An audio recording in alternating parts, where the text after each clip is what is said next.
Hopefully we're not presenting to ourselves. We have one attendee. Two. There we go. Hey, all right. They're coming in.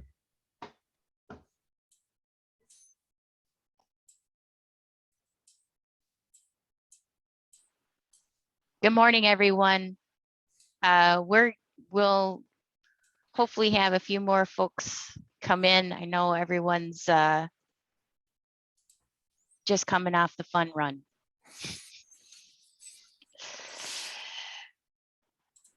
All right. We'll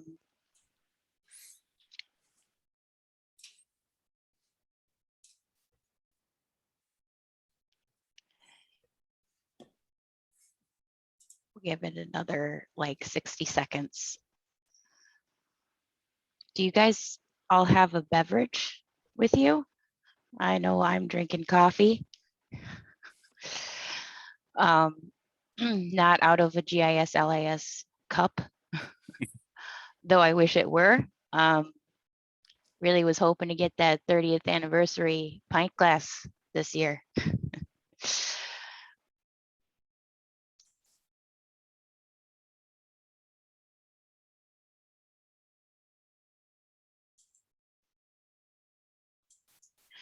Okay, we're gonna go ahead and kick it off.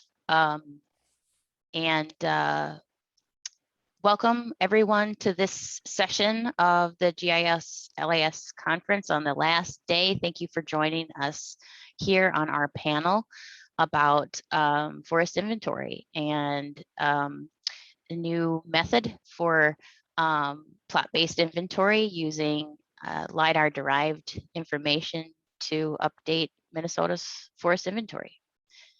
I'm Jennifer Corcoran, and I am the remote sensing program consultant for DNR, and I work for the Division of Forestry's resource assessment program. And I'm the person involved in acquisition, planning, and general plate spinning and wrangling for the remote sensing data that we use in the forest inventory program, as well as other places. And I'll hand it over to Ram to introduce himself. Hello, everyone. Good morning. This is Ram Dev. I'm research scientist, remote sensing research scientist with Minnesota DNR since 2017. And I am involved in processing all the LiDAR data that we have been acquiring since 2017. And I have produced all sorts of forest inventory metrics, LiDAR derived grid metrics, and I am doing habitat modeling, change detection, terrestrial invasive species mapping using LiDAR and other sort of remote sensing data, mostly Landsat and aerial imagery that Minnesota DNR is acquiring historically. And today I will be presenting some of the works that we are currently doing in Pine County.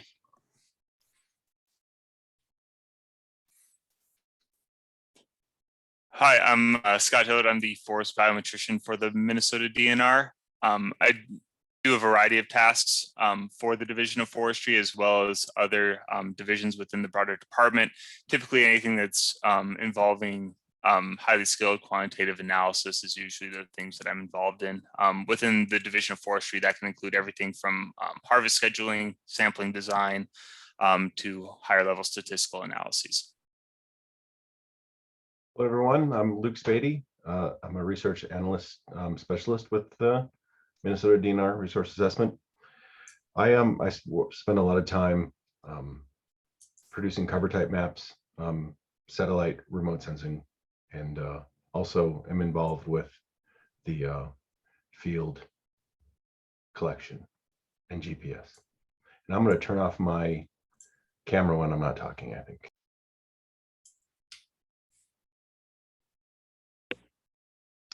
Thank you. We'll have Scott run this slideshow. Thanks, Scott. So these are the topics we're going to cover today. We're going to give you an overview of resource assessment and kind of what we're doing, why we're using LiDAR, why we're getting into this new thing with plot-based inventory.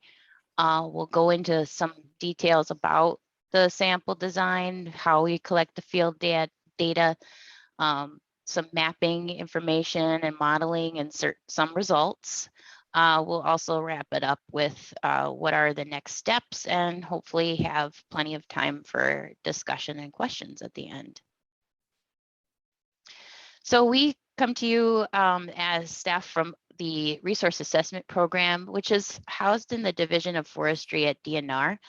The group today is kind of all over the state. We have Luke in Duluth, who works when in person out of the NRI office in Duluth, and then Scott and Ram and I work out of the central office in St. Paul.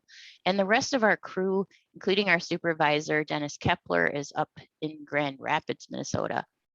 We do a lot of different things in this program. And if you go, yep, thank you.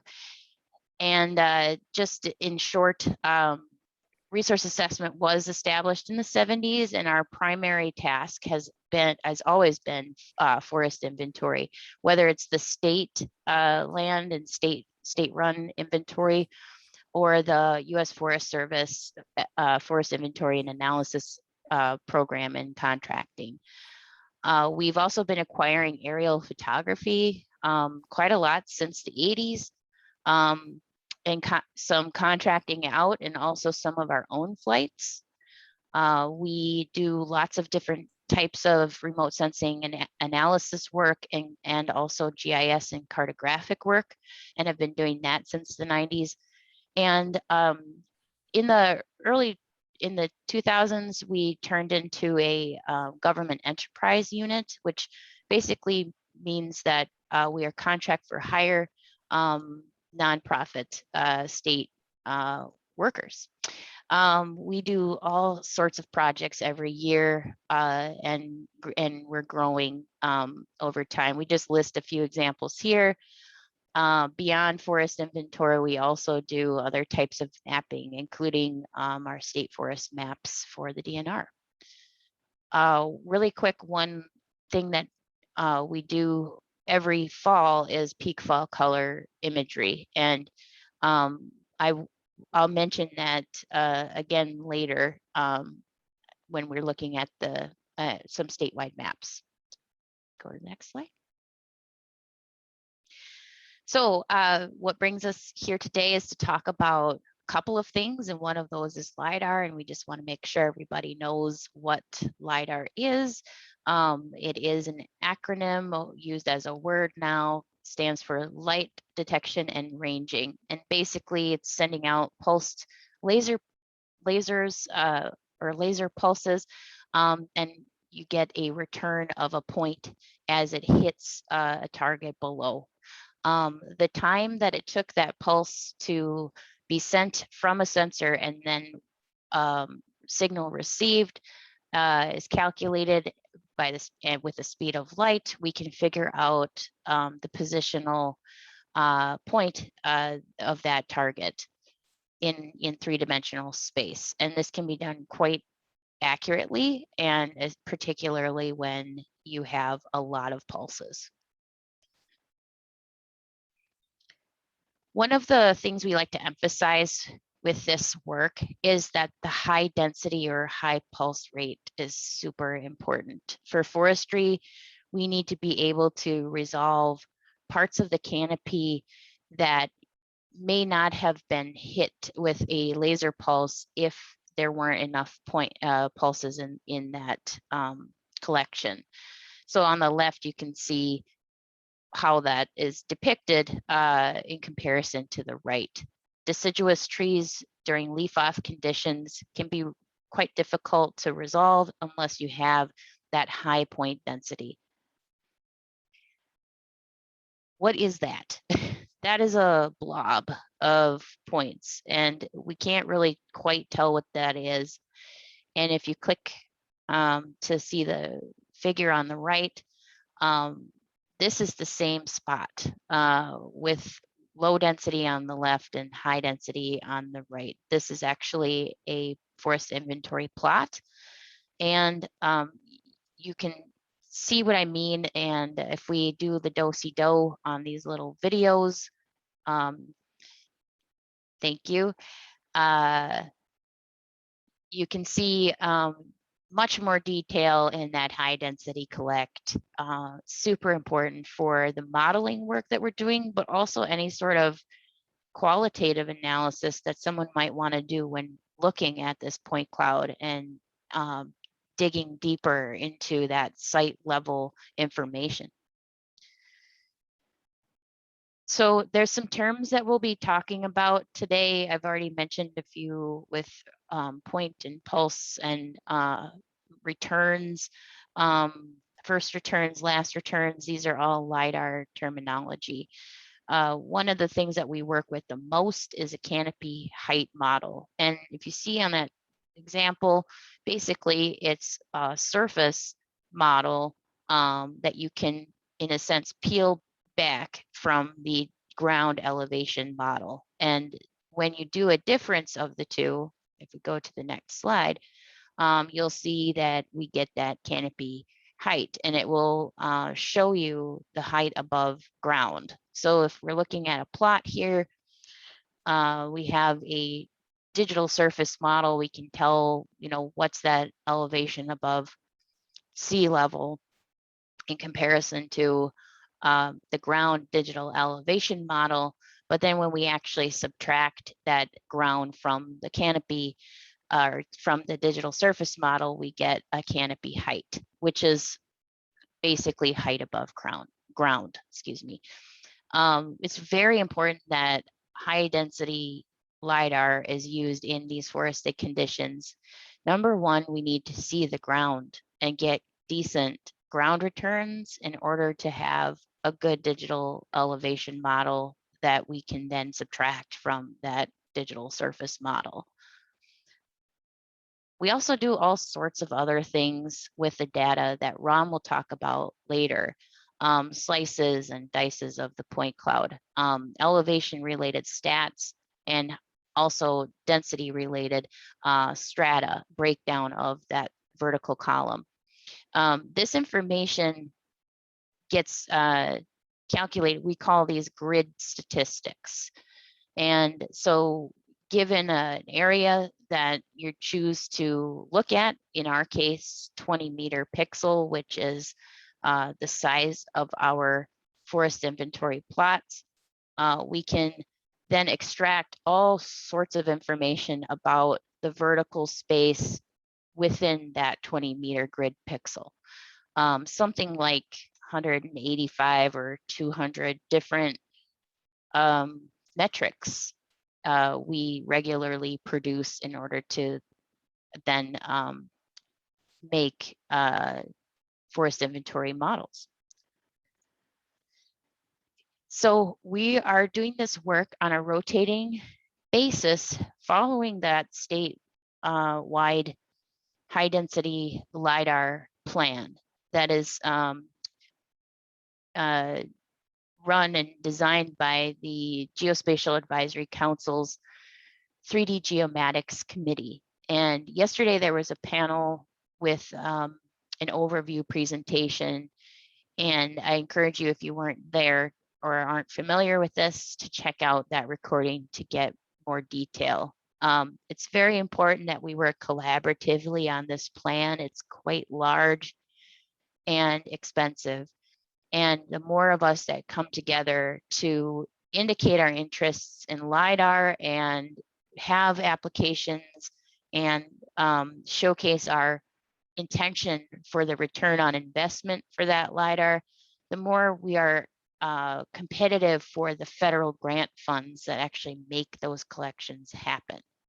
So in the map on the right, you'll see the status of where we are in collection. And Ron will be presenting some results today of an area that's already available in Pine County. We also have a couple of other data sets online and or coming. There's a pilot area, which most of our work is really based off of in Lake County. And soon to come, we'll be rolling out work and results in throughout the whole Rainy Lake and Lake Superior block. And then in the next year or 2 years coming, we rotate around to the upper and central Mississippi River blocks for the forest inventory field work, but also for the LIDAR processing in order to do the forest inventory models. This plan, and oops, go back real quick. This plan, we've also adopted the block schedule for our peak fall color data collection that resource assessment has historically done every year. You may or may not be aware of it, but that data is available on the Commons and in GDRS if you have access to that. It's a tight window of time, and we did accomplish Rainy Lake block, and we will need to come back to get Lake Superior next year.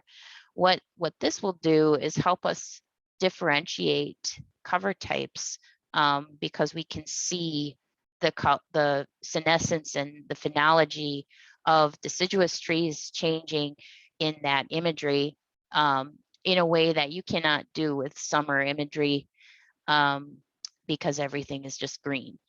And paired with other remote sensing data, we are able to then make cover type maps in addition to all of our forest inventory models that we also produce. And so Luke will talk about the cover type modeling work that's being done later. So how you get involved in the LIDAR side of things, I encourage you to take note. If you're interested, Google Minnesota LIDAR plan and you'll find the information there. You can partner or simply just send a note of support to the committee. I'll put some links in the chat box for everyone there. If you have questions, please let us know on this and put them in the chat box. There's a actual state plan document and a website or a story map also to find out more. Those are things I'll also put in the chat box. And so this is sort of setting the stage for Scott to take over to talk about the sample plan of the field work. We couldn't do any of this without the LIDAR in the first place. And so it's just critically important that we make sure that we get that high density LIDAR statewide and that we share the partnerships in not only acquiring the data, but also in disseminating and working with it as derived products. So with that, I'll hand it over to Scott. Thank you. Thank you, Jennifer. So as Jennifer mentioned, basically there's a couple ways to kind of think about the overall flow of this project, but we're basically combining a number of different data sources together in order to eventually produce forest measurement metrics that we can basically compile into a bigger inventory. So if we just want to think about the workflow for a minute, basically we have the LIDAR that needs to be flown, we have the plot data that needs to be collected, and then basically all the analysis that then has to stem from that to then become our forest inventory. For this particular project, we opted for a fixed radius sampling plot design versus maybe some of the ways that foresters typically collect data in the field, which can be variable radius plot methods. We chose this method because we are very interested in having a known spot in space, as well as basically measuring all of the forest metrics within a particular area. Right now we're using 1/10 acre plots. That's 37.2 feet at the radius. And if you want to understand how that compares to a typical FIA subplot, FIA subplots are basically done on a 24-foot radius. This design was chosen to be basically tailor-made for coupling with remote sensing data. We really tried to find that compromise between having a plot that was big enough to capture a sufficient area and minimize edge effects, which is one of the issues when you're using FIA subplots, for example, as well as not having an area that was too large and just quite frankly onerous for our either contractors or field staff to actually collect all the data within that area. So that's why we sort of settled on this 1/10 acre plot design. So one of the things that I guess to think about is we can revisit these places in the future. We are collecting sub-meter plots on each one of them. And basically that will allow us to basically come back to them at some point in the future. While we may not be permanently monumenting them, the sub-meter GPS point should allow us to get pretty close, along with some of the other forest measurements we're taking in terms of having witness trees within that area. The other piece of this that we often get asked about this design is why can't we just use FIA plots and then expand the area around them to measure additional trees. Some of the problems we have are just the location and the density of FIA plots. Obviously, we can't get to all of the FIA plots on, say, private land. So we really need to make sure we have more intensity on the lands that we can access, typically public lands, as well as the time frame required within most of the FIA measurements is not always there. We're typically looking for a time frame plus or minus 18 months from the time Lidar was collected. So that really gives us a fairly short window compared to the sort of 5 years that typically FIA plots are measured within a particular panel. So those are just some of the reasons why we opted to basically create a custom inventory as opposed to sort of piggybacking on somebody else's forest inventory. And of course, we're happy to expand or discuss this further if anyone has questions about that. So right now, our proposed plan basically looks at so right now we basically decided, okay, we're gonna basically create a statewide plan, but of course we're only going to be able to visit certain parts of that. So for example, private lands, it's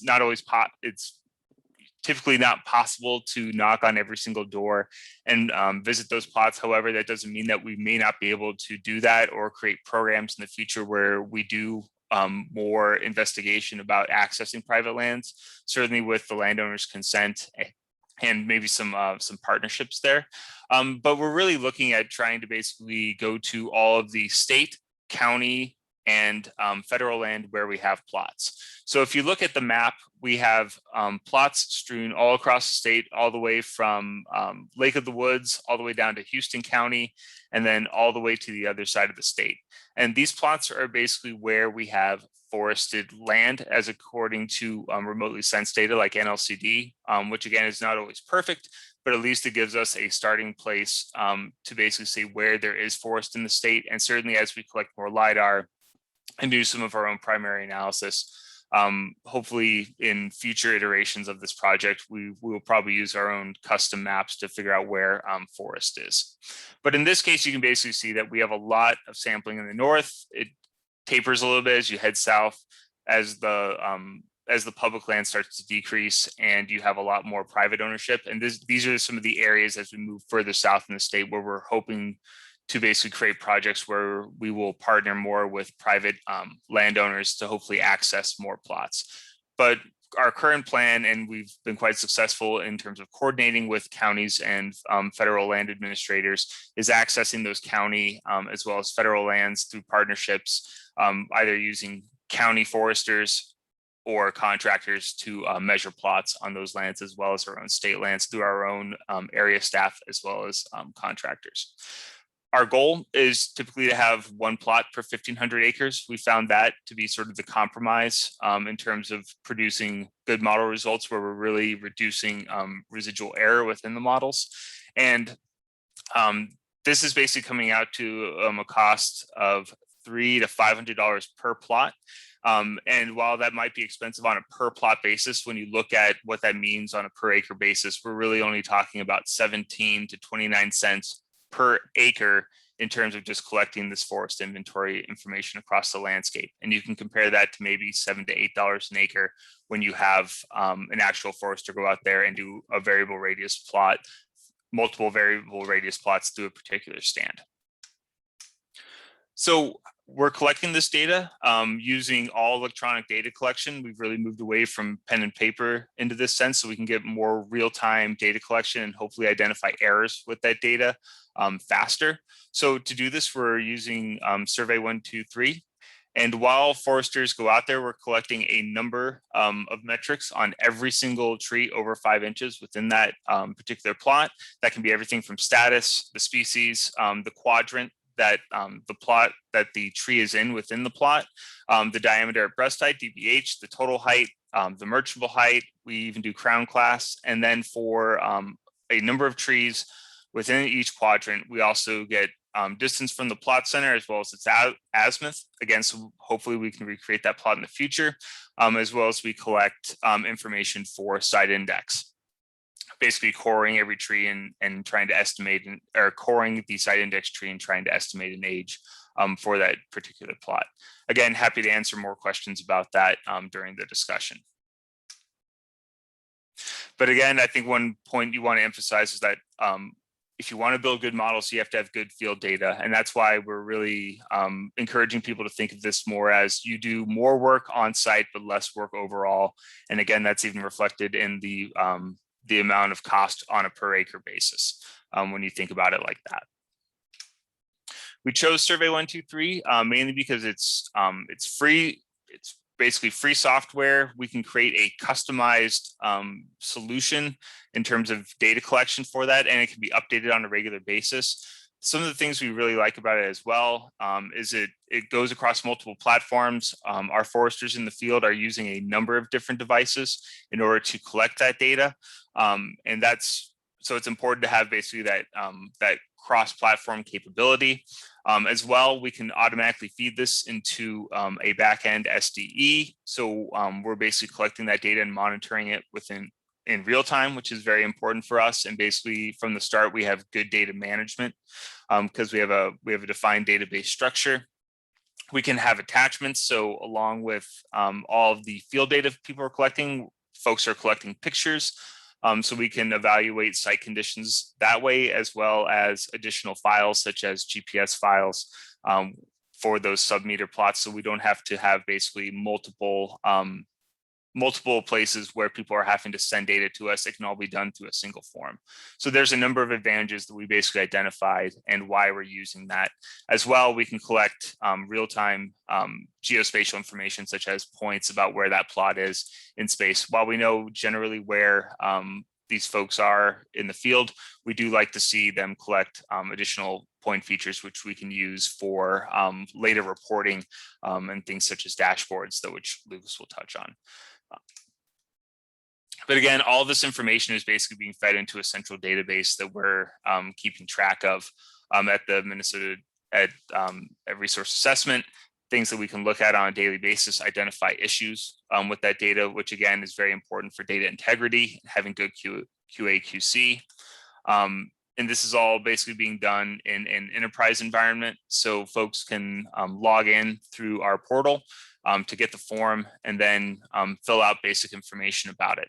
And so the form we have right now is about 5 different pages, and folks are collecting all kinds of information, again, so we can track not only the forest metrics being collected, but who's collecting it, and identify potential errors that way. And we've been refining, and one of the great things about this is we've been able to refine this over time as we have gotten feedback from our participating foresters and contractors to make sure that we're making the experience of using this form as painless as possible for those folks, so that we don't get too much burnout or resistance to using these electronic data collectors. For now, I'm going to turn the conversation over to Lucas Spaete, and I will just move the presentation along. Thanks. Next. So just so everybody's aware, if anybody is interested in the protocols that Scott just went through at a very high level, we do have a plot-based inventory manual available for anyone that's interested. Just email somebody on this panel and we'll get it to you. Next slide. So Scott really did a really good intro to Survey 123. And one of the things that Survey 123 gives us is that ability to say, hey, whatever electronic equipment you want to use in the field, you're comfortable with, please, bring it, use it. Survey 123 can be loaded on a Windows device. It can be loaded on Android or Apple. So it's really helpful.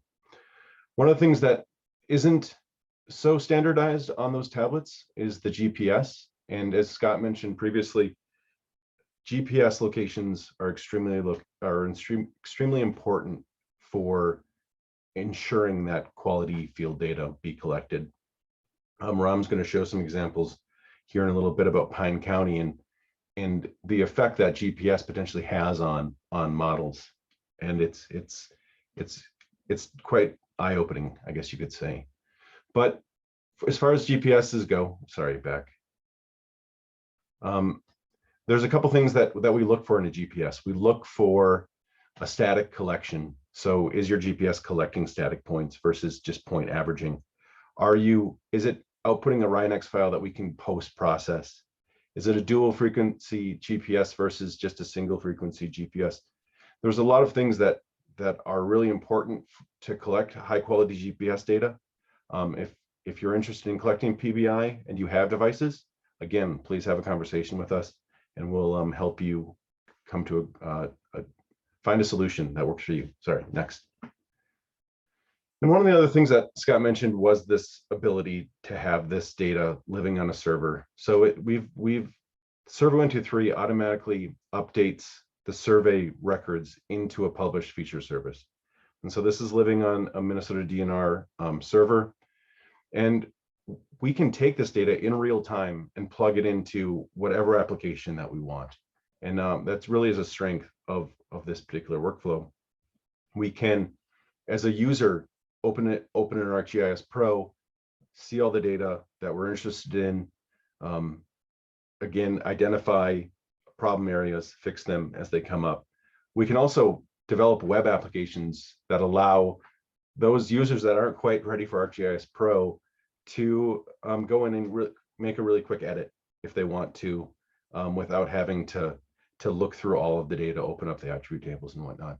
And then finally, when it comes to this type of across DNR forestry project, where supervisors, directors are interested in knowing what is our status, where are we in this process, and that feeds really well into a dashboard. So the number on this slide doesn't represent what we currently have collected. So currently we have 881 plots collected, mostly on state lands. And so we're definitely close to our we're moving in the right direction. That's probably about 15% of the plots that we hope to collect across this project, and we're only in, I would say, just starting the second year of collection. So it's really good news, and it's great to be able to use these resources in order to track and correct in real time. Next.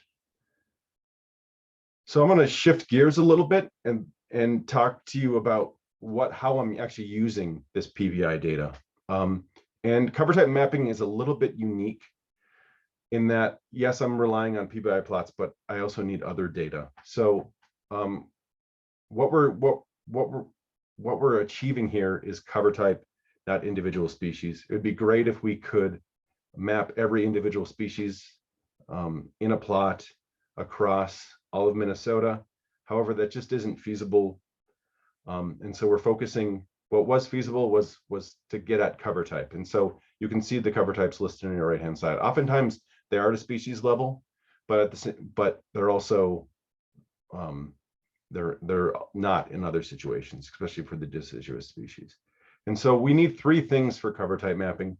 We need training data, satellite imagery, or any type of imagery in a classifier. So for the training data, we definitely are using PBI plots, but we're also, as Jennifer mentioned previously, talking about the fall color imagery. It's a great resource to determine what cover type is that you're looking at. And so we digitize a lot of plots from that fall color imagery. That's our main source of cover type sampling. And then as far as satellite imagery goes, we're mainly looking at Sentinel-2. Sentinel-2 is an ESA satellite.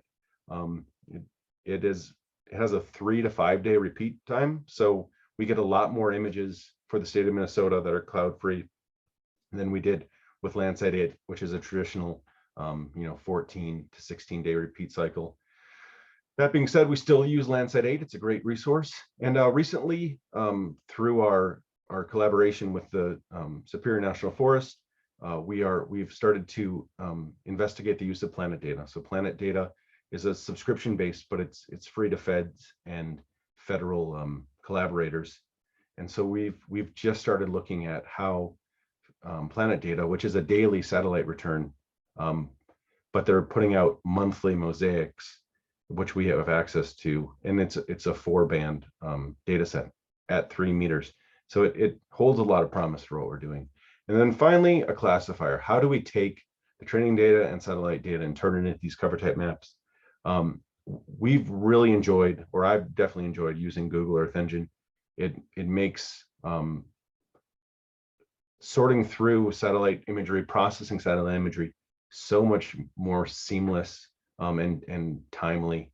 What would take an analyst 14 days in the past can now be done in a matter of hours on Google Earth Engine. And so we are using a random forest classifier in this situation, but at the same time, we can explore a lot of other classifiers within this Google Earth Engine environment. And we plan on having the Rainy River block cover type map completed by the spring of 2022. Thank you.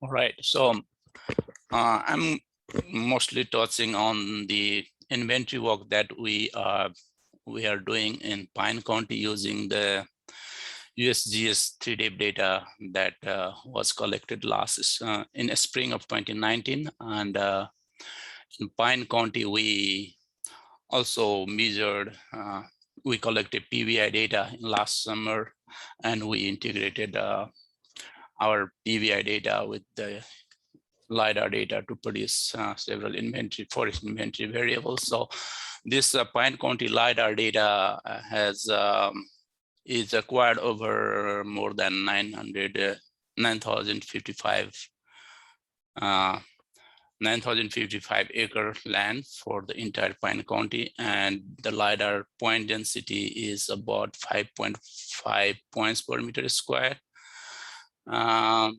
This Lidar data was delivered as tiles, each tile of 1 kilometer by 1 kilometer, and these data were classified by vendor mainly into 3 classes that are ground, water, and unclassified or above ground returns. Next slide, please.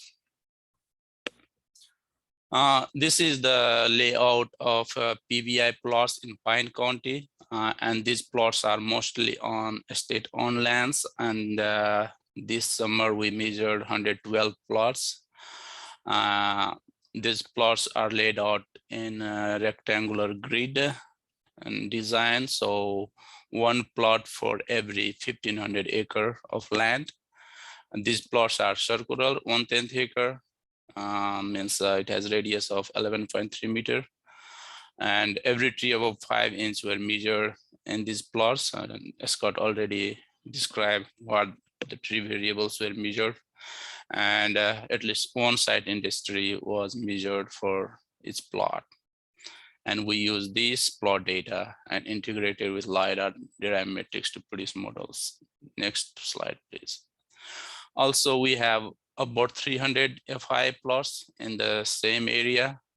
And these FI plots were measured between 2015 and 2019. The distribution of plots is at the intensity of 1 to 2 plots per 6,000 acre on the ground. And these FI subplots are individual plots are small in size, so only 1/24 acre, means the radius is only about 7.3 meter. And the tree variables in these plots were measured similarly as in PVI plots. And because of our past experience with the FI data in Lake County, we use PVI data to produce forest inventory models and use FI data to validate the models. Next slide, please. Here is the reason why we did not use FI data for LiDAR-based inventory modeling. In Lake County, we did a research and we established co-located PVI plot and FI plot at 150 locations. And this is same plot, same location, showing 124th acre and 110th acre plot. I think this is video, but I'm not able to run it. Can you run the videos? Same plot showing 110th and 124th acre.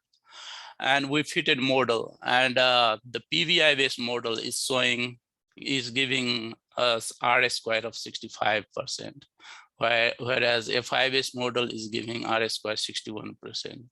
PVI model has low error of 629.1 cubic feet per acre, whereas FIA database model has high error. So this is the reason, although these FIA and PVI plots locations were established using sub-meter GPS accuracy. The traditional FIA plots are, however, measured using traditional devices which have significant location error of the order of 5 to 10 meters. So FIA plots are not suitable to correlate with LiDAR to produce models. Next slide, please. So as I said previously, the vendor provided us tiles. There were about 3,800 tiles for the entire area. And those tiles were delivered as point cloud, as LAS files. And those point cloud were classified mainly into 3 classes: ground, water, and above ground or unclassified classes. So we did filtering. We filtered out ground and above ground returns, and from ground returns, we produce high resolution digital elevation model at 0.5 meter resolution. And from above ground returns, we produce several elevation, cover, and strata, vertical strata related density metrics. So we have more than 100 grid matrix that describes elevation distribution, percent cover, and density of LiDAR returns in various vertical height strata. Next slide, please. So here is one plot, one PVI plot where you can see maximum elevation, 95th percentile, 99th percentile, mean elevation, mode, square root, cubic root, percent cover. And these pixel or plot level values were binned or were summarized to pixels to produce a grid matrix.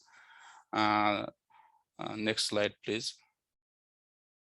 Similarly, in terms of proportion of returns in different vertical strata. So for each plot was divided into 6 different vertical strata. The height range are there from ground to breast height level to 5 meter, 5 to 10 meter, 10 to 15 meter, 15 to 20 meter, and above 20 meter. So these are 6 vertical strata that we define. And we calculated proportion of LiDAR returns in each vertical strata. And those proportions were also density related grid matrix. So we have 6 grid matrix and density matrix. So these are the list of grid matrix that we produce. It has minimum elevation, maximum elevation, mean, standard deviation, skewness, kurtosis, moment, absolute average deviation, cover, all the lists are there. And in the next slide also you'll see the list of variables and grade matrix that we produce. Next slide, please. Here is an example of field observed tree variable and Lidar measured tree variables. This is for plot level maximum height. You can see that Lidar derived maximum height is strongly correlated with field measured tree height. We have for the Pine County 112 plots, we have obtained R square of 71%, which is strong. Because there is always chance of having error in tree height measurement, especially in closed canopy areas.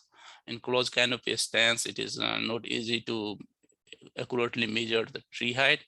But if you have accurate tree height data, this model will further improve our R square. So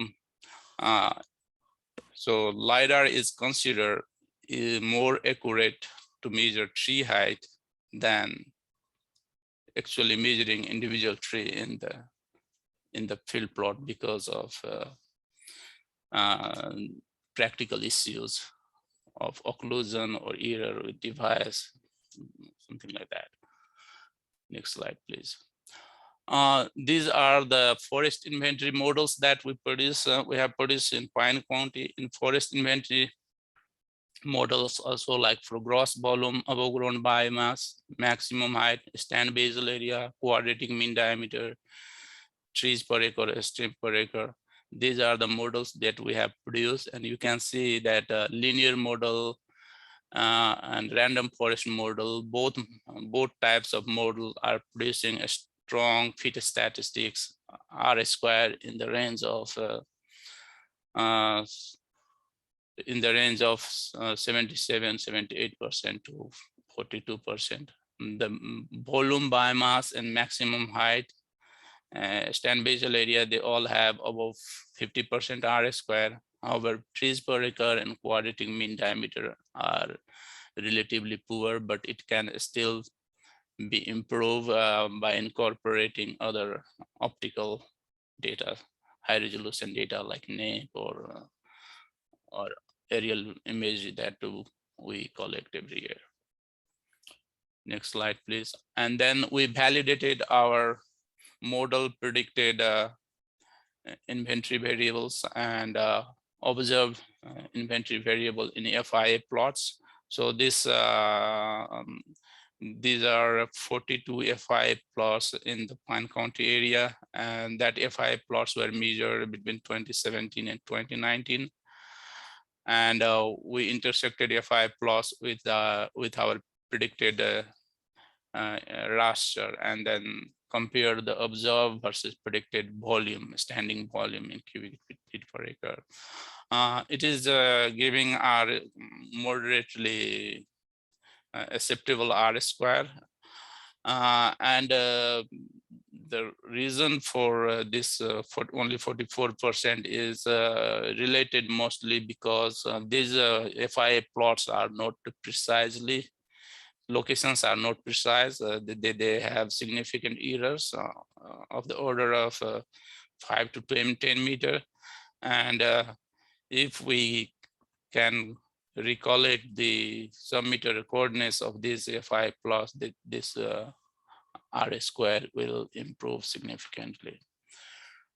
We have more analysis and modeling going on, like site index and tree objects, stand objects that are yet to be produced, and then we will share it in our future presentations. And if there are questions, I will take later, and then I will hand over next how Scott attributed these inventory variables to the DNR stands to develop a stand level summary of these inventory variables, and he also assigned uncertainty to each of the predictions. Thank you. Thanks, Ram. So basically, we'll just kind of conclude this talk and just talk about how we're sort of putting this all together. I would just kind of point folks back to the sort of diagram that we had at the beginning. We have the LiDAR flown, the plot data collected, and then that basically has to go through all kinds of analyses in order to eventually become compiled into a stand level inventory. So there's the modeling part of it. There's developing the raster and grid products, as well as basically breaking this up and doing some area estimation for smaller areas. And finally, compiling all this into stand level inventories. What this kind of looks like, at least how we've sort of thought about the end product of all of this, is basically to provide what folks are currently working with, at least at the DNR and a lot of other county land management agencies, as well as even to some extent the Forest Service, where basically you have your polygons that you're interested in, which are sort of your units of forest management, and then basically attributing them with all of the metrics that you need in order to basically do your activities in a given year. So in this case, you can see on this map, this is a map of QMD for each one of our forest inventory module or FIM polygons that we use within the DNR. So again, what we're trying to get to is basically a particular polygon with that top line of information across it. So again, all the administrative information, stand key, land status, those kind of things, as well as some of the new information, such as the above ground biomass or the average heights, volume, quadratic mean diameter, trees per acre, all of those metrics that we need in order to basically do our activities, such as harvest scheduling, or even just where we might go look at a particular stand for maybe your silvicultural intervention. One of the great things about having sort of these summed basically by polygon or by area metrics, as well as the individual raster data, is it not only allows us to really look at what's happening across the entire stand, but even to some extent delving into it, I want to be careful not to say that this allows you to do substand basically management, because it doesn't. But what it does allow you to do is see where there might be a feature of interest within that stand. So certainly not while you're doing any activities, but at least while you're doing maybe some planning or thinking about things you want to see once you walk out to that stand. You can see that very clearly within the grid metrics, which are basically at 20 meters resolution at this point. You can start to pick out parts of the stand that may have, say, higher, larger trees or higher volume compared to some areas around it. Again, I'm always careful to say whenever there's money involved, you need to walk out there. Silviculture, appraisal, those things involve money when it comes to basically creating those sorts of interventions or determining whether or not you want to sell that stand. So, we have to be very careful to use this data appropriately. You would not want to plan, or you would not want to make an appraisal based solely on this data, but you could say, hey, this might be the first place I go to look at and maybe set up part of my timber sale there. However, you need to make sure you're going out there to actually look at that on the ground. But again, where we're trying to get to is you have a polygon of interest, and then you basically have a number of different attributes from all of the different metrics, forest metrics that we're producing for it. And that's basically, again, compiled into a forest inventory for that particular stand. So we have these sort of polygon or area-based products, as well as the raster-based products, is how we kind of view these things working together into the future, which is certainly a major advancement, at least at the Minnesota DNR, compared to what we've had previously. If we're just thinking about, a lot of the questions we get tend to be around, how accurately are we predicting some of these metrics? This is just a really quick analysis that we did using TOAST tests for equivalence, as well as just kind of comparing maybe total chords from FIM versus what we're getting in LiDAR with the same sort of population of stands. And we're really seeing that the good news is we're really looking at the same forest. We're achieving very similar estimates that are not statistically different from each other. Basically, our LiDAR inventory techniques are basically matching this across all these stands that we're looking at, what our foresters are actually collecting in the field The great part about the LiDAR piece is that it's done at a significant cost reduction compared to sending folks out into the field. I'm happy to discuss this more during the panel discussion.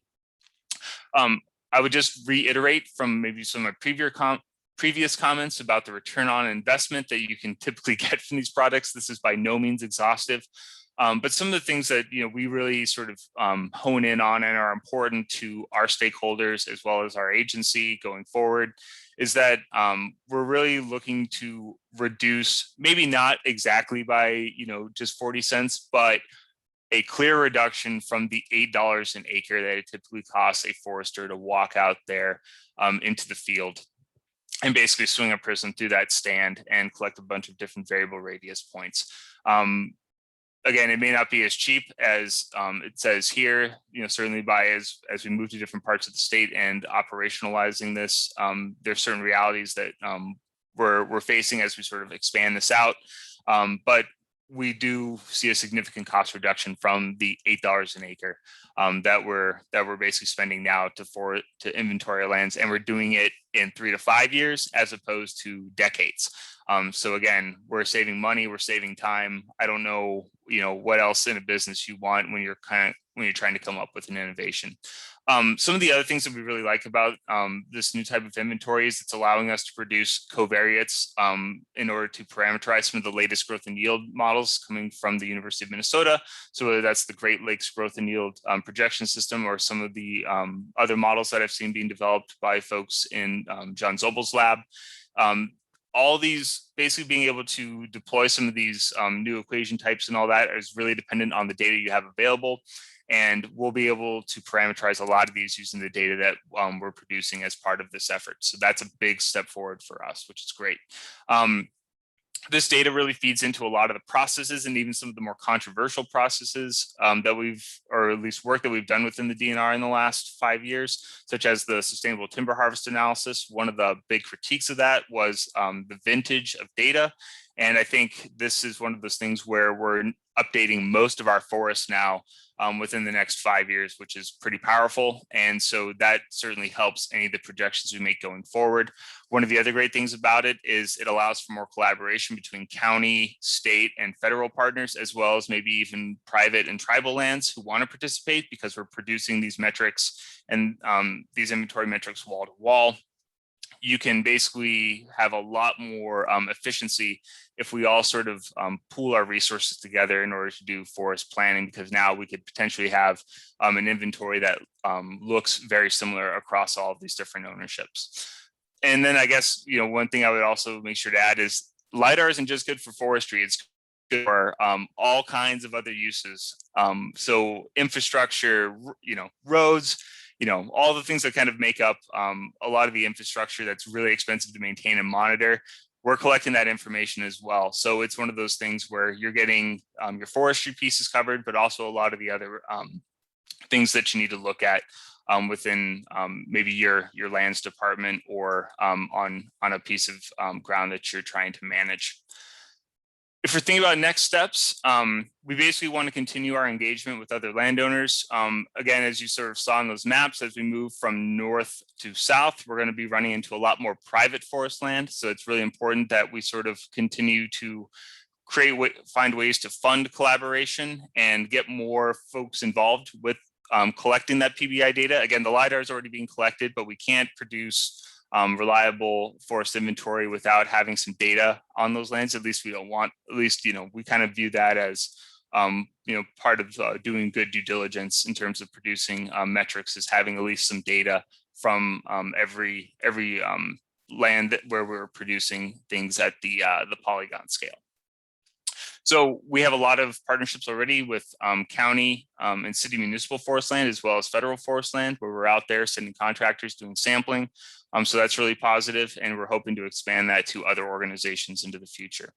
Again, our real goal here is to make sure that we're covering as much land by as much partners as possible, and make sure that we're not only getting the PBI, but also LiDAR collected. Again, when we're submitting bids or proposals rather to the 3DEP program, the more folks we have who are contributing something, the more impactful that application is and the more likely it is to get funded. And so it's one of those things where having, maybe Jennifer can clarify this, but having, 100 people all contributing $5 is better than, maybe having just one person contributing $500, right? So it's one of those things where the more use we can show, the better. And that's always comes back to having as many partners as possible as we're going through this effort. Finally, we're working to make sure that this information is shared so that folks can have access to it. So we're working on different ideas to basically get this out there in terms of tools that can be assessed by different stakeholders in the forest of Minnesota. So basically, we're kind of thinking about this whole thing we're thinking about forest inventory anyway within the DNR in kind of a new way, sort of the Lidar and PBI way. So basically, what we're going to continue to do is collect plot data, and either through contracting or having our staff actually collect that. Basically, if you want to get involved, we would encourage you to basically think about, how we can get data collected on your land. And again, sending folks out there, you're doing it yourself or through contracting. We've partnered with a lot of counties already in order to do this. And a lot of folks are having their lands basically collected by contractors, but I know some counties, or at least some areas, are having their own staff collect this data. And again, you basically just coordinate with us about the equipment you need, protocols, all that. We have everything sort of spelled out there, as well as we have staff that go out and do QA/QC to make sure that we're getting the best data possible within that. One of the things that we could always use is having some of the preliminary inventory data that you have. So things like stand boundaries, maybe some cover type information. The stand boundaries are really what we need to basically break up those estimates to get them down to a smaller area. And we basically we tried to basically make all the inventory products look like what you're already used to. And so having stand boundaries, or at least polygons you're interested in, it could be maybe watersheds, or it could even be as broad as as big SFRMP eco provinces. We can get it down to about a stand scale is usually how small we like to is as small as we like to go in terms of breaking up area-based estimates. So if you're interested, feel free to contact our supervisor, Dennis Kepler. He's at Resource Assessment, as well as maybe you could reach out to anybody on this panel.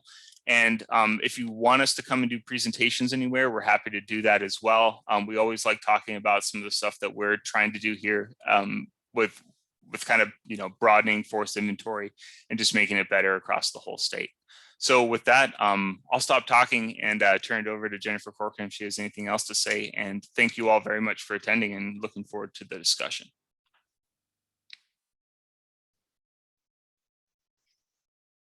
Thanks, Scott. I'm going to steal the screen. Did that work? Yes. All right. So thank you, everyone. I just want to give a quick news that something's coming up next, and we're going to be giving a workshop as part of the DNR's Forest Management Academy. And that's slated to be on March 1st, so save the date. Also, you can email our general email. It's new, forestinventory.dnr@state.mn.us, or any of us directly there. And I'll leave it on screen while we have a quick just recap and reaction to what we heard so far, and get to questions. I just want to shout out that we mentioned a few things, including private lands and county lands and other ownership collaboration as part of this PBI expansion. And the way that we're looking at this is like an all lands universal inventory, at least as close as we can get. And we have had some great support so far. And so we've been encouraged to apply for grant funds to really expand this out. And so in the Pine County area in particular, there's a couple proposals out there that could expand some of the plots that we use to do our modeling work. And just a shout out to this team on keeping the research going as we also implement a whole new change on our state land management. So thank you all for your time sharing your work today. Scott, Ram, Luke, thank you, and for coming, members of the GIS-LIS Consortium. Any other panel members want to say anything before we get to questions?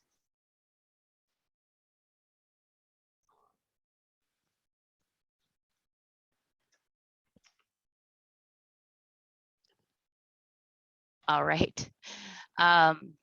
So we have a couple reactions in the chat coming in and some questions. I know the first one that I saw in terms of this tracking the timeline here would be from Tim Lesh. And we're going to answer this live. Do your costs include the cost of LiDAR data and processing as well as staff time to visit a site? So the answer is yes and no. It doesn't necessarily include the full cost of LiDAR, because as we know, that can be high in terms of a per square mile total cost. But thanks to 3DEP and 3D Geo and all the partners coming together, we're able to look at what was our investment and include that amount into the cost. And so our investment was baked into the cost estimate, and we are of course refining this as we go, because each block is kind of different, and we like to report these big round numbers, but it's all dependent on location too. So hopefully that answers your question.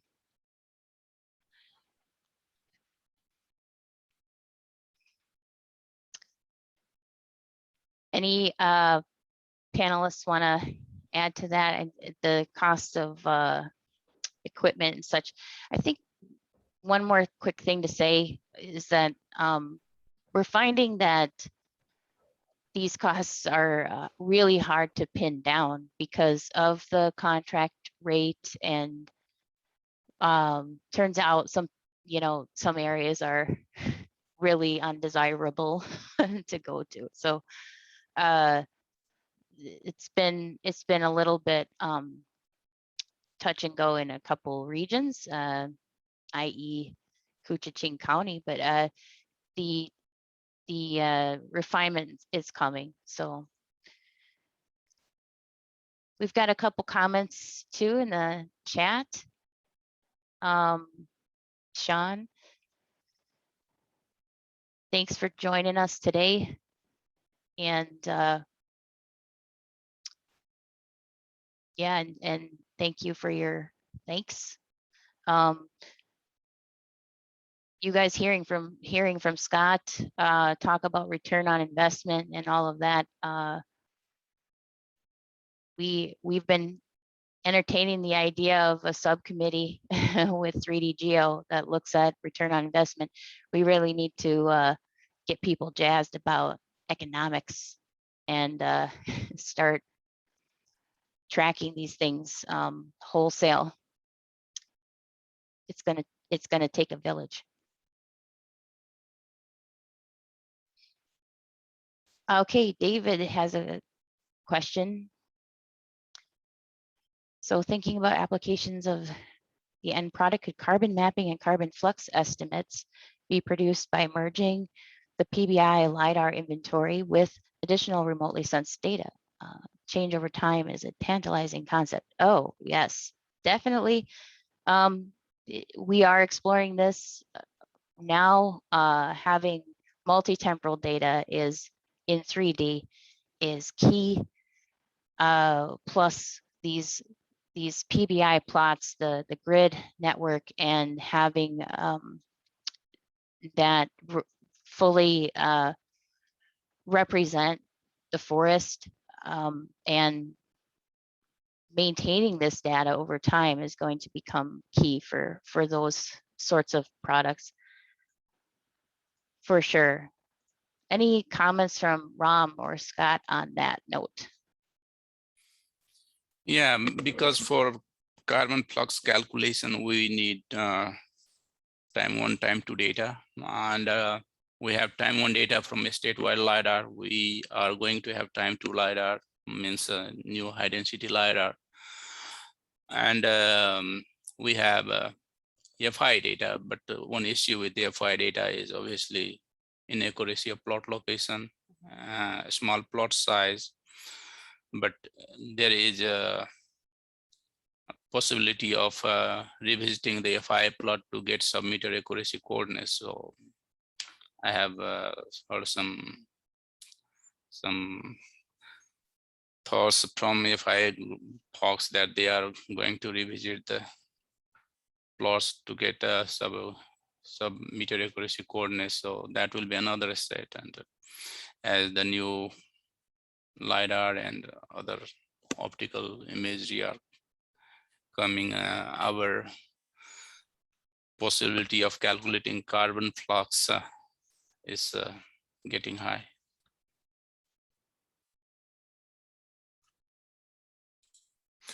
Yeah, I would just maybe add to that. I guess one thing that's really powerful about this inventory approach is it's really meant to couple with remotely sensed data. That 1/10 acre plot is pretty universal in terms of being able to work with, say Landsat data, Sentinel data, NAPE data, things that are collected more regularly. I guess one issue would be is, while the remotely sent, we may run into a situation where the remotely sensed data is being collected maybe more frequently than the PBI itself. Typically, we would probably say the PBI is going to accompany maybe a LiDAR data collection effort or something like that. However, that doesn't mean that this protocol couldn't be basically used more frequently through time, especially because of the sort of cost on a per acre basis. And we've talked a lot about how to sort of maintain this program over time. So maybe we have a longer interval between LiDAR data sets than we do between maybe our PBI re-inventory efforts. Because certainly on a per acre basis, it is a cheaper method. It is a less expensive method than doing variable radius plot sampling. So I think there's some opportunities there to, if we can show, again, like we've kind of shown through some of our other research, that this data really does pair well with other remotely sensed data types. I think we can find support to basically continue doing this on a more frequent basis than maybe we have originally envisioned in terms of matching with LiDAR. And then I think you're right, the ability to basically look at flux, and carbon flux is a bit, carbon inventory, carbon flux is a big one, but also disturbance types, all manner of things that are happening out there in the forest, I think become possible, and you have really good data to basically drive really accurate models to go along with it. Now, that doesn't mean that maybe some other forest inventories won't have their place, but I think that might be how we kind of think about this in the future, which is it's not only a forest inventory data set, but maybe even help us with our forest monitoring. So I think there's a couple of different paths we could take with this. And so it's certainly provides, I think, the justification for maybe going out for additional funding or thinking about this in terms of a bigger program that we try to do more frequently, maybe than we currently imagine. And I'll just add that these plots, you mentioned carbon, and these plots only measure trees down to 5 inches. So they were designed to be inventory plots, not necessarily carbon plots in the sense of like a actual carbon measurement. Just to add that note.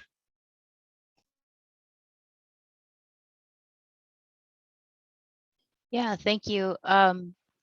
The last comment there, Luke, about like what's basically in scope for PBI. It's not to say that we couldn't expand some of the scope and look at parts of a new, a new phase now, looking ahead at when we might want to do another PBI blitz, because that's what this is a blitz of collecting the data in a time frame, a tight time frame near the LiDAR collection, because we want it to be as precise as we can be.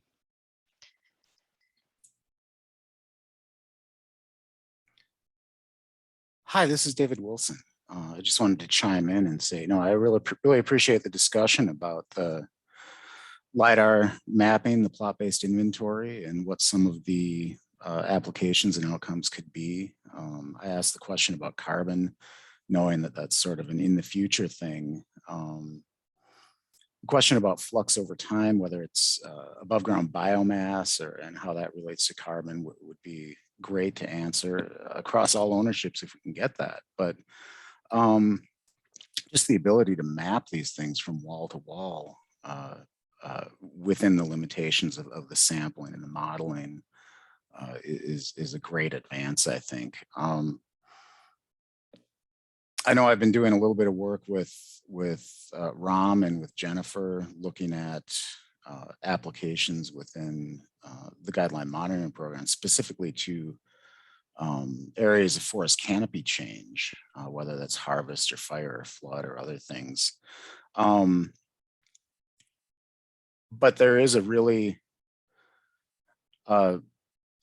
strong relationship that we can find between when we have those 2 points in time with LiDAR. So for example, the statewide LiDAR and the more currently being collected high density LiDAR, we can pair that with Landsat imagery, for example, or the Sentinel imagery that Lucas was talking about, and identify over time what those changes in the spectral response are that relate to those changes in the forest canopy that the LiDAR is monitoring, and provide a modeled update, whether that's going forward or backwards in time, to get at some of those flux issues, whether that's directly related to carbon, which we know we're limited. We don't have the whole understory, as Lucas was getting at, but we can get at some of these changes over time, at least with the standing timber volume and biomass and things like that. So it's really an interesting point of research. There's a lot to be put into that still, I think. And Scott brought up a really good point, which was that this all takes a lot of investment and time and research to bring about. And so I think we're all looking for additional resources to bring to bear on these kinds of questions. So thank you for letting me speak for a minute. Appreciate it.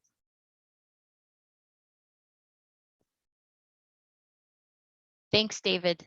The research that you're doing and the connection to our forest management is really important, and it's statewide and all lands, and so we really value you being connected to our team in that way. So thanks. Let's keep her going. We have a question from Greg. Can you comment on, or a comment request on the precision of estimates for some of the smaller stand polygons that were shown? And I'm going to suggest Scott take this one. Scott's looked at stand level, or the area-based estimate precision, and take her away, Scott. So basically, we're producing these estimates with some sort of multiple regression at this point. And one of the things that we are also investigating is which sort of small area estimators to use. There's a number of small area estimators that were put out by Bradenbach, for example, which can basically take elements of the regression variance covariance matrix, for example, and trying to basically use those to produce what I would call an estimate of the standard error, which you can then use to put a confidence interval around it. We see that sort of vary depending on what sort of forest type it is, or the types of forest. So again, things where we have a lot more uniform canopy.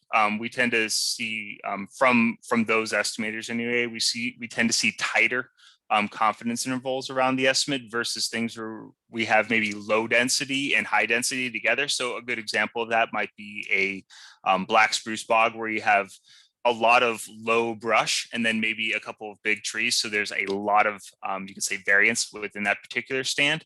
And that's where we see the precision of our estimates basically, or I would say like the confidence, the estimated confidence intervals around that tend to get a lot wider.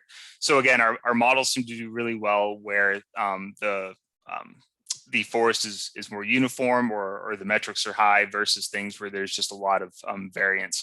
Now, you could think of that in terms of like even we know that say you walk into a northern hardwood stand and you can have a lot of variance there, but I'd say that's a different type of variance than say if you walk out into a tamarack marsh or a black spruce stand where you have just, you know, lots of open, some really big trees. That seems to be the variance that really drives basically expansion of those confidence intervals versus when things are, you know, maybe heights, for example, of trees tend to be maybe, you know, 7, 8, 10 feet different. It's when they're, you know, 20, 30 feet different between basically your tallest trees and something on the ground that we tend to see a lot of problems. So I would say it varies quite a bit from stand to stand in terms of like the exact precision of our estimates. But again, using the estimators that we see anything from, you know, 10, you know, 5 to 10%. Basically intervals based on the estimate up to some of those other stands that I described where it can be, you know, much higher, 40 to 50%. We're always trying to think of this in terms of our current inventory accuracy, which to be quite frank is sort of unknown because a lot of the data you would need to basically estimate a standard error and therefore a confidence interval on our current inventory data is often missing. And but the best estimates that we can get from looking at contractor data where they do have to collect that information is typically anywhere from 15 to 30% on or basically a confidence interval that's you know, 15 to 30% of the estimate. So that's basically where we're trying to get to in terms of our average intervals based on the estimators. But of course, we always want to try to improve that. And I think as this project goes on into the future, we'll always be looking at innovations in small area estimation to try to improve those estimates down to these smaller areas. But that being said, when we do look at maybe just even a comparison between a zonal stats between a particular stand and what we get when we actually go out there and do a prism cruise to that stand, which is one of the slides I showed earlier. We're really, again, in terms of a population, we're not seeing a major difference. Obviously, some of the residuals will be higher at the individual stand level, but at least when we look at the overall population that we're looking at maybe, you know, a half a quarter less difference in our estimates. So that's, I think, goes to show that at least we're predicting the population really well. And I think over time, we're going to try to really hone that in. So we're not only predicting the population well, but even the stand itself. Right now, I'd say obviously our most variability and the lack of precision would probably be at the stand level, but maybe versus the population. So does that answer your question, Greg? He says thanks. Okay. All right. Yeah, I mean, what's in a stand? What is a stand is also a question. And we talk about being able to chunk up the data in any boundary you want. And that's a real relative statement because the way you do that and then the way you report your accuracies from that are related. So if the stand boundaries are really wonky and not matching, the forest in the way that it maybe should, then we're not going to be comparing the right kind of information to the sample, and so like for the same reason we may not clip or utilize just a rectangular full parcel boundary. you know, to apply the stand level estimate there, we will be isolating to the forested only area, following, you know, the parameters in scope. So anyway, just what's it representing? It's what's in the data, right? And so we need to be able to collect PBI plots on all forested conditions that we intend to model on. And we don't just care about high volume timber, you know, plantations. We care about all of it, scrubby areas too. So we need to make sure that we're getting representative data in the field. One thing we should know is as the size of stands increases. Earlier, I saw the comparison between plot level prediction and measurements. As you go area increases from plot to a stand, or you go to county, the error goes down. So as area increases, errors go down. So the error that I reported in my presentation is maximum because plot level error is high, but a stand level will be lower than that. Right, right.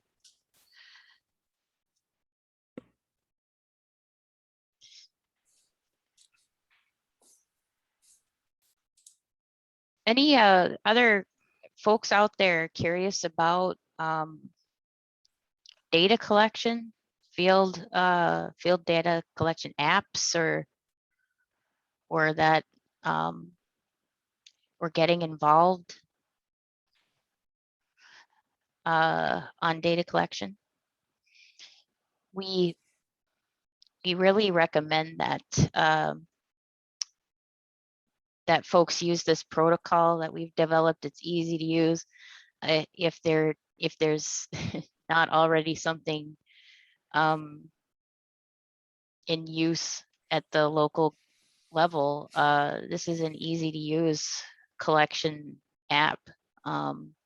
So whether the data ends up being,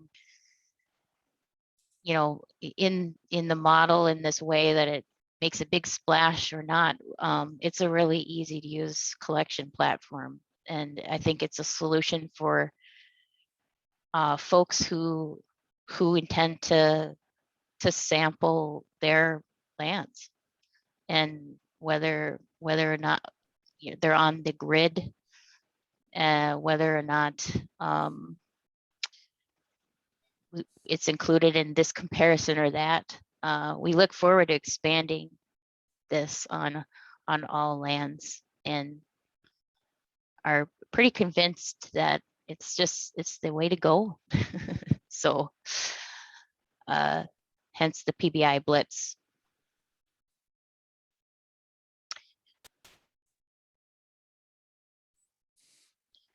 Anybody out there a user of forest inventory data and looking forward to getting it, and that's really why you're here, to find out when you're going to get access to the volume model over said region?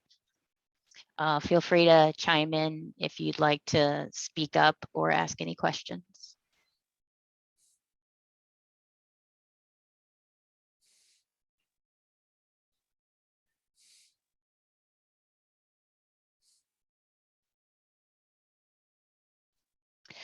All right, we're starting to wrap up, and thanks, David, for your comment and support there.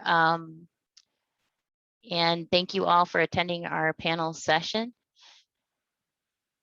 Let us know if you need anything, and we're here for you. Looking forward to collaborating more. Hopefully we'll see you again next year in person or at a future workshop. Thank you.